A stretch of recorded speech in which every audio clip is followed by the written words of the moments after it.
साहित्य दर्पण का तृतीय परिच्छेद में जो है नायक का लक्षण बताया गया है, नायिका का भी लक्षण है। तो उसमें नायक का लक्षण करते हैं कि त्यागी कृति कुलीन सुश्रीको रूप यौवनोत्साही दक्षोनुरक्त लोकस तेजो वैदग्ध्य शीलवान नेता। नेता कैसे होना चाहिए, माने नेता में कौन सा गुण होना चाहिए, समझ रहे हैं ना?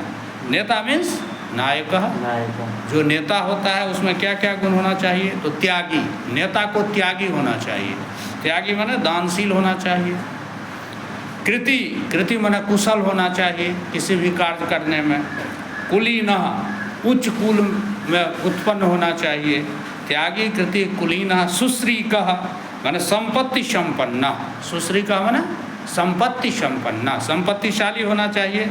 रूप यौवनोत्साही, रूप यानी सौंदर्य, तारुण्य और उत्साह युक्त होना चाहिए, माने रूपवान भी होना चाहिए, है ना?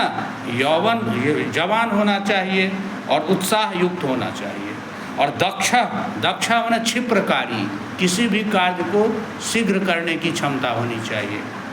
और अनुरक्त लोका, अनुरक्ता लोका यस्मिन या सह माने उनसे लोग प्रेम करता हो, उनके तरफ लोग आकर्षित होता हो, ऐसा जो है सो होना चाहिए। और तेजो वैदग्ध्य शीलवान नेता, तेजस्वी हो, ठीक है। अन्य कृता निंदाद्य असहिष्णुता, अन्य तेज माना हो गया कि अन्य कृत अनिंदादि असहिष्णुता, दूसरे के द्वारा जो निंदा आदि किया जाए उसको सहन न करे।